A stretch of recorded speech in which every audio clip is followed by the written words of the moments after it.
Good evening. Rockets have been fired into Israel on the first anniversary of the October 7 attacks. Ceremonies were held across the country to mark last year's unprecedented assault when Hamas killed 1,200 people and took more than 240 others hostage.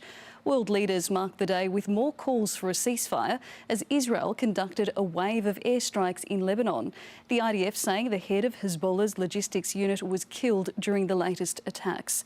The Israeli military has also announced what it calls a limited, localised, targeted ground operation in southwest Lebanon. And strikes continue in Gaza, with the health ministry saying at least 20 people were killed at a refugee camp. Our correspondent Claudia Farhat begins our coverage from Tel Aviv. On a day for solemn reflection in Israel, those commemorating 1 year since the October 7 attacks were still on edge.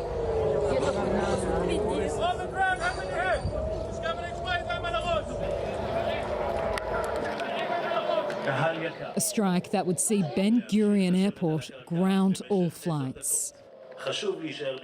This is the main event for the bereaved families to commemorate October 7. It's about to start in about half an hour.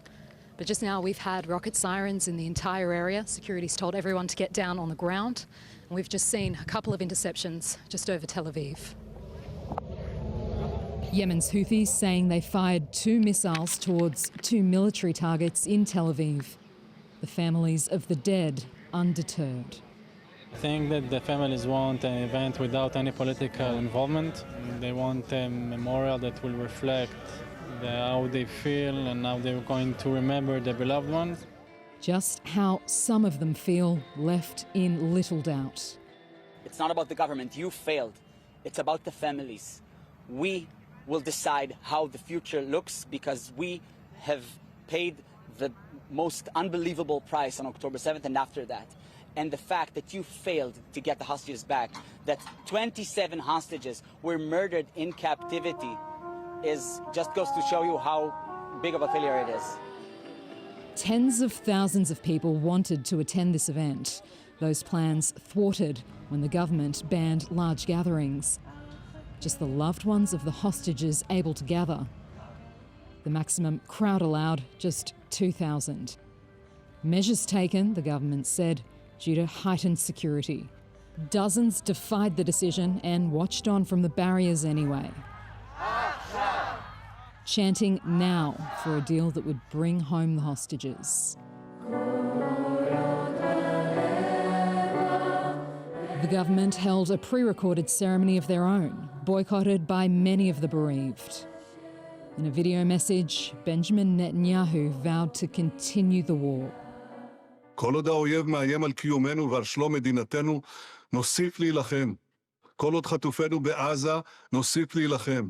לא נוותר על אף אחד ואחת מהם. אני לא אוותר.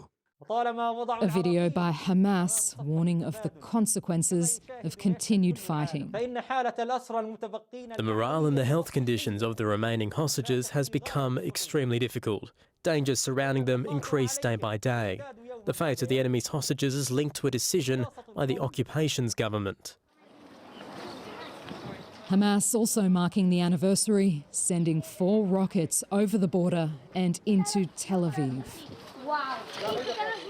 This is the impact from one of the rockets fired by Hamas. It hit this home, and as you can see, it's now uninhabitable. All of this happening in a neighbourhood just 10 minutes from Tel Aviv's airport. These days, it's rare any fire from the group makes it into central Israel. We will build back the house. It will be okay. I just hope that this cycle will end. In Tel Aviv, Claudia Farhat, SBS World News. And Claudia has more now from Tel Aviv, where there have been further rocket interceptions. It was a sombre, solemn day here in Israel. In Tel Aviv, very few people were on the streets last night. Many businesses and restaurants made the decision to close out of a sign of respect for the hostages.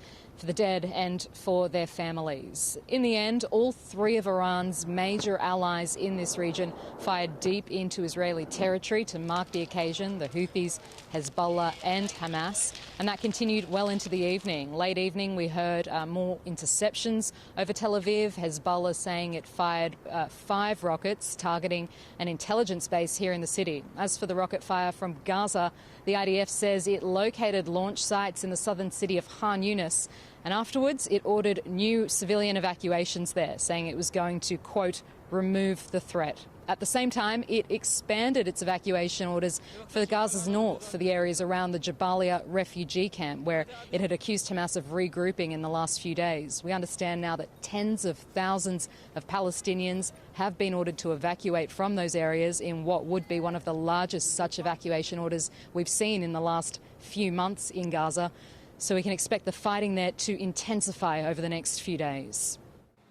SBS correspondent Claudia Farhart reporting from Tel Aviv.